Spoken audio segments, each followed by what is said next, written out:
नमस्कार प्यारे साथियों, बहुत बहुत स्वागत करता हूं आप सभी का सीआरपीएफ ट्रेडमैन एग्ज़ाम 2023 के जीके जीएस के एक नई वीडियो में। दोस्तों, आज की वीडियो में हम जीके जीएस के मोस्ट इंपॉर्टेंट क्वेश्चनों को कवर करने वाले हैं जो एग्ज़ाम में पूछे जाते हैं। और दोस्तों, ये प्रीवियस ईयर क्वेश्चन रिपीट हुए हैं कई बार एग्ज़ाम में, तो इनको ज़रूर से आप देख लीजिएगा यदि आप सीआरपीएफ ट्रेडमैन एग्ज़ाम की तैयारी कर रहे हैं। और दोस्तों, वीडियो में हम 25 में से 25 का टारगेट लेके चलेंगे, तो ज़रूर से वीडियो को लास्ट तक देखिएगा और सभी क्वेश्चनों को नोट डाउन करके याद जरूर से कर लीजिएगा।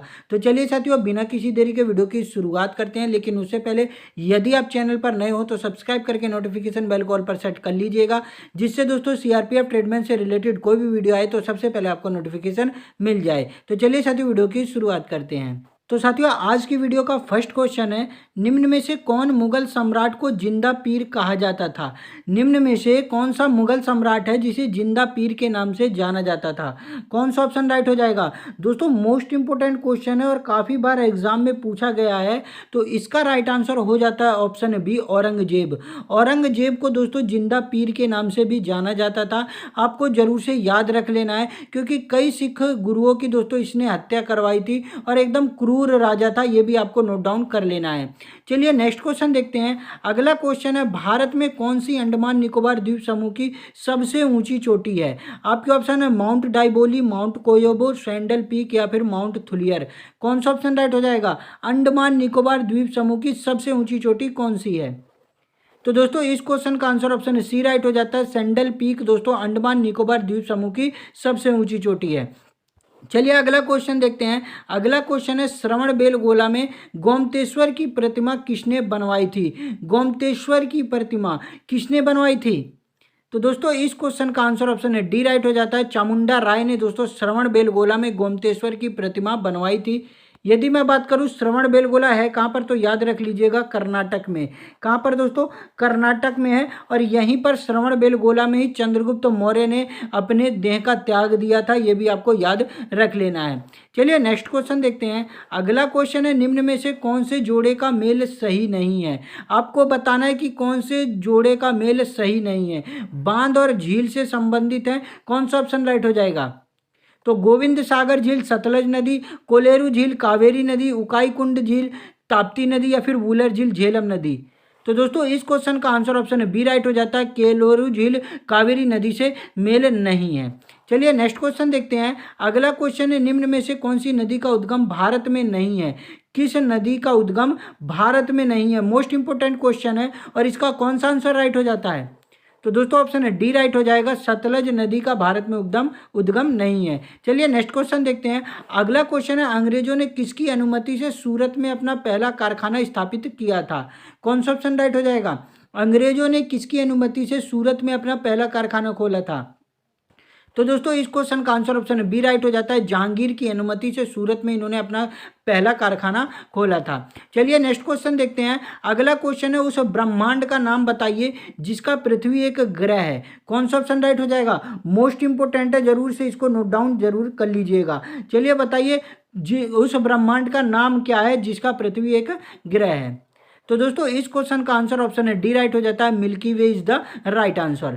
चलिए नेक्स्ट क्वेश्चन देखते हैं। अगला क्वेश्चन है, उस राज्य का नाम बताइए जिसने राज्य में समाज कल्याण योजना के अधीन अम्मा सॉल्ट की शुरुआत की थी। अम्मा सॉल्ट की शुरुआत किस राज्य ने की थी? कौन सा ऑप्शन आपका राइट हो जाता है? तो दोस्तों, इस क्वेश्चन का आंसर ऑप्शन है बी राइट हो जाता है, तमिलनाडु राज्य है जिसने अम्मा सॉल्ट की शुरुआत की थी। चलिए अगला क्वेश्चन देखते हैं। अगला क्वेश्चन है आपका, भारत के मध्य से कौन सा महत्वपूर्ण अक्षांश गुजरता है? भारत के मध्य से कौन सा महत्वपूर्ण अक्षांश गुजरता है? तो दोस्तों, इस क्वेश्चन का आंसर ऑप्शन ए राइट हो जाता है, कर्क रेखा भारत के मध्य से होकर गुजरती है। और यदि मैं बात करूं कि भारत के 8 राज्यों से होकर गुजरती है, ये भी आपको याद रख लेना है। एग्जाम में दोस्तों आपको राज्य दे देगा और क्वेश्चन पूछ लेगा कि किस राज्य से भारत के जो कर्क रेखा है होकर नहीं गुजरती है, तो याद जरूर से कर लीजिएगा कि किन किन राज्यों से कर्क रेखा होकर गुजरती है।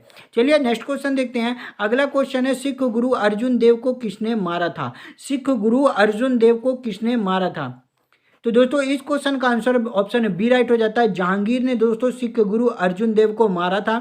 दोस्तों, इन्होंने तेग बहादुर की भी हत्या जहांगीर ने ही की थी, ये भी आपको याद रख लेना है। सिख धर्म के 9वें गुरु थे गुरु तेग बहादुर, उनका भी दोस्तों हत्या करने वाला कौन था? जहांगीर था। चलिए नेक्स्ट क्वेश्चन देखते हैं। अगला क्वेश्चन है संविधान का कौन सा अनुच्छेद कानून के समक्ष सब समान है की व्याख्या देता है?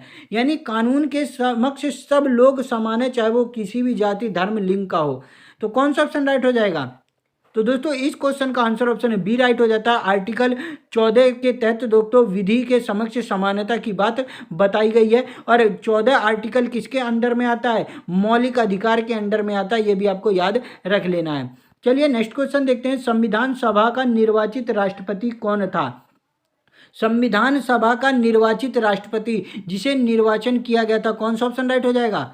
तो दोस्तों इस क्वेश्चन का आंसर ऑप्शन बी राइट हो जाता है। डॉक्टर राजेंद्र प्रसाद संविधान सभा के निर्वाचित राष्ट्रपति थे। चलिए नेक्स्ट क्वेश्चन देखते हैं। अगला क्वेश्चन है भारतीय प्रतिरक्षा का सुप्रीम कमांडर कौन है? भारतीय प्रतिरक्षा का सुप्रीम कमांडर, तो दोस्तों इस क्वेश्चन का आंसर ऑप्शन सी राइट हो जाता है। भारत का राष्ट्रपति दोस्तों तीनों सेनाओं का प्रमुख होता है, यानी भारतीय प्रतिरक्षा का सुप्रीम कमांडर भारत का राष्ट्रपति होता है। चलिए नेक्स्ट क्वेश्चन देखते हैं। विख्यात यात्री अलबरूनी किसके शासनकाल में भारत आया था? कौन सा ऑप्शन राइट हो जाएगा? तो दोस्तों यहाँ पर इस क्वेश्चन का कोई भी आंसर सही नहीं है। अलबरूनी किसके शासनकाल में आया था? तो याद रख लीजिएगा, अलबरूनी महमूद गजनवी के साथ भारत आया था। ये आपसे एग्जाम में पूछा जाता है, तो इसको जरूर से याद रख लीजिएगा।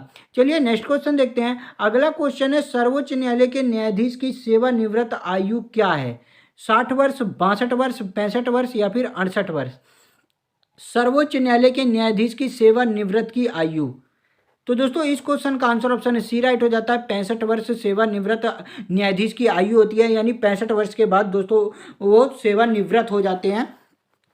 ठीक है ना दोस्तों, तो याद जरूर से कर लीजिएगा, यानी 65 वर्ष तक उनकी होती है, क्या बोलते हैं, न्यायालय मतलब न्यायाधीश के पद पर वो रह सकते हैं।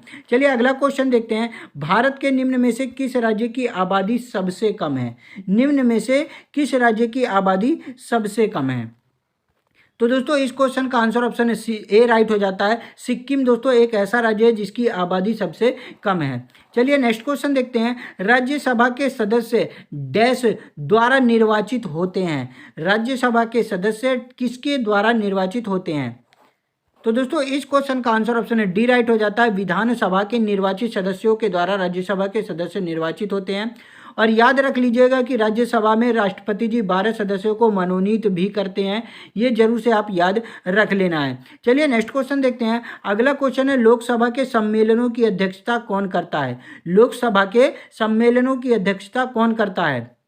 तो दोस्तों इस क्वेश्चन का आंसर ऑप्शन है डी राइट हो जाता है। स्पीकर दोस्तों लोकसभा यानी लोकसभा अध्यक्ष लोकसभा के सम्मेलनों की अध्यक्षता करता है। और वर्तमान में लोकसभा के अध्यक्ष कौन है? तो नाम याद रख लीजिएगा, ओम बिड़ला। कौन है दोस्तों? ओम बिड़ला, नाम याद जरूर से रख लीजिएगा। चलिए नेक्स्ट क्वेश्चन देखते हैं। अगला क्वेश्चन है महाबलीपुरम के मंदिरों का निर्माण किसने करवाया था? महाबलीपुरम के मंदिरों का निर्माण किसने करवाया था? तो दोस्तों इस क्वेश्चन का आंसर ऑप्शन बी राइट हो जाता है। पल्लव वंश के शासकों ने दोस्तों महाबलीपुरम के मंदिरों का निर्माण करवाया था। नेक्स्ट क्वेश्चन देखते हैं। अगला क्वेश्चन है दिल्ली में विजय घाट किसकी समाधि स्थल है? दिल्ली में विजय घाट किसकी समाधि स्थल है? तो दोस्तों इस क्वेश्चन का आंसर ऑप्शन सी राइट हो जाता है। लाल बहादुर शास्त्री की दोस्तों समाधि स्थल है विजय घाट, याद जरूर से रख लीजिएगा। चलिए नेक्स्ट क्वेश्चन देखते हैं। भारत ने राफेल लड़ाकू विमान किस देश से खरीदा था? राफेल लड़ाकू विमान भारत ने किस देश से खरीदा था? तो दोस्तों इस क्वेश्चन का आंसर ऑप्शन डी राइट हो जाता है। फ्रांस से दोस्तों राफेल लड़ाकू विमान खरीदे गए थे। चलिए अगला क्वेश्चन देखते हैं। अगला क्वेश्चन है रिजर्व बैंक ऑफ इंडिया की स्थापना कब हुई थी? कौन सा ऑप्शन राइट हो जाएगा? Reserve bank of India RBI की स्थापना कब हुई थी? तो दोस्तों इस क्वेश्चन का आंसर ऑप्शन ए राइट हो जाता है। 1 अप्रैल 1935 ईस्वी में आरबीआई की स्थापना की गई थी। और बैंकों का राष्ट्रीयकरण याद रख लीजिएगा 1949 में किया गया था।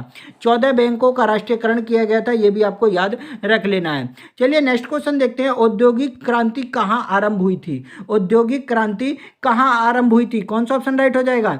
तो दोस्तों इस क्वेश्चन का आंसर ऑप्शन ए राइट हो जाता है। इंग्लैंड में दोस्तों औद्योगिक क्रांति आरंभ हुई थी। नेक्स्ट क्वेश्चन देखते हैं। किस राज्य को भारत का अन्न भंडार कहा जाता है? किस राज्य को भारत का अन्न भंडार कहा जाता है? तो दोस्तों इस क्वेश्चन का आंसर ऑप्शन ए राइट हो जाता है। पंजाब को दोस्तों भारत का अन्न भंडार कहा जाता है क्योंकि यहाँ पर दोस्तों खेती ज़्यादा होती है, याद रख लीजिएगा। चलिए नेक्स्ट क्वेश्चन देखते हैं। अगला क्वेश्चन है बुल एंड बियर शब्दों का प्रयोग किसमें किया जाता है? बुल और बियर शब्दों का प्रयोग किसमें किया जाता है? तो दोस्तों इस क्वेश्चन का आंसर ऑप्शन है बी राइट हो जाता है। स्टॉक एक्सचेंज में दोस्तों बुल और बियर शब्दों का प्रयोग किया जाता है। नेक्स्ट क्वेश्चन देखते हैं। अग्निवलय की उपस्थिति किस महासागर में पाई जाती है? अग्निवलय की उपस्थिति किस महासागर में पाई जाती है? तो दोस्तों इस क्वेश्चन का आंसर ऑप्शन ए राइट हो जाता है। प्रशांत महासागर में दोस्तों अग्निवलय की उपस्थिति पाई जाती है, जरूर से आप याद रख लीजिएगा। चलिए नेक्स्ट क्वेश्चन देखते हैं। गुजरात विजय की यादगार में अकबर ने किसका निर्माण करवाया था? गुजरात विजय की यादगार में अकबर ने किसका निर्माण करवाया था? मोस्ट इंपोर्टेंट क्वेश्चन है दोस्तों और एग्जाम में ये क्वेश्चन पूछा ही जाता है। तो चलिए बताइए इसका कौन सा आंसर राइट हो जाता है? तो दोस्तों आंसर बी राइट हो जाता है। बुलंद दरवाजा दोस्तों गुजरात विजय के उपलक्ष्य में अकबर ने बनवाया था, जरूर से याद रख लीजिएगा।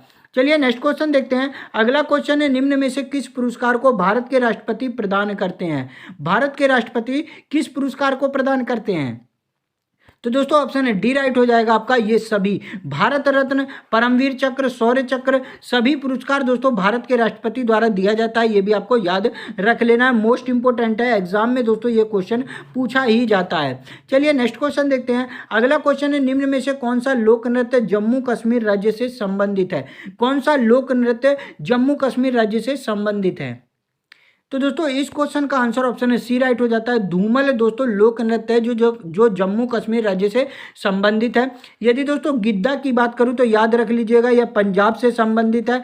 कोली कहाँ से दोस्तों? महाराष्ट्र से संबंधित है। और छऊ आप सभी को याद होगा राजस्थान या उड़ीसा कहा जा सकता है। झारखंड उड़ीसा कहा जा सकता है। तो याद रख लीजिएगा, चाहे झारखंड पूछे, चाहे उड़ीसा पूछे, चाहे आपसे पश्चिम बंगाल पूछे, सब जगह दोस्तों छऊ नृत्य किया जाता है। तो ये जरूर से याद रख लेना है। चलिए नेक्स्ट क्वेश्चन है। कौन से प्रसिद्ध सूफी संत को चिरागे दिल्ली के रूप में जाना जाता था?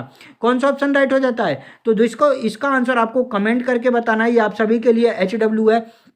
आशा करता हूँ वीडियो आपको अच्छी लगी होगी। वीडियो अच्छी लगी होगी तो एक लाइक जरूर से कर दीजिएगा। टेलीग्राम चैनल को जरूर से ज्वाइन